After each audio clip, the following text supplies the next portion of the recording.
আসসালামু আলাইকুম রহমতুল্লাহি ওয়া বারাকাতুহু। সম্মানিত হাজিরিন, আমরা জানি নামাজ বেহেশতের চাবি, কিন্তু কিছু কিছু জায়গায় শুনে যাইতেছে যে কেউ কেউ বলতেছে তাওহীদ বেহেশতের চাবি। এখন আপনারা তো চিন্তায় পড়ে গেলেন, কোনটা বিশ্বাস করবেন?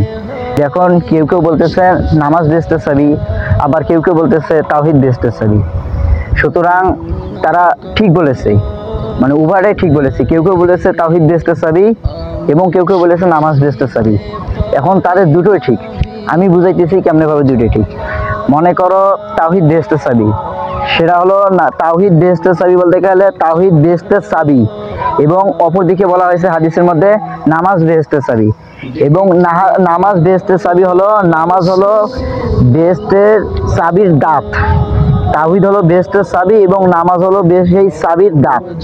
অতঃপর দুটোই একে অপরের পরিপূর্ণ। সুতরাং দুটোই ছাড়া কেউ জান্নাতে প্রবেশ করতে পারবে না। অর্থাৎ বিশ্বাসও লাগবে এবং নামাজও লাগবে। এই দুটো মিলিয়ে একটা চাবি তৈরি হবে। এই দুটো নিয়ে একে অপরের পরিপূরক। সুতরাং এই দুটো ছাড়া আমরা জান্নাতে প্রবেশ করতে পারবো না। আশা করি সকলের ভুলটা আমি সমাধান করে দিতে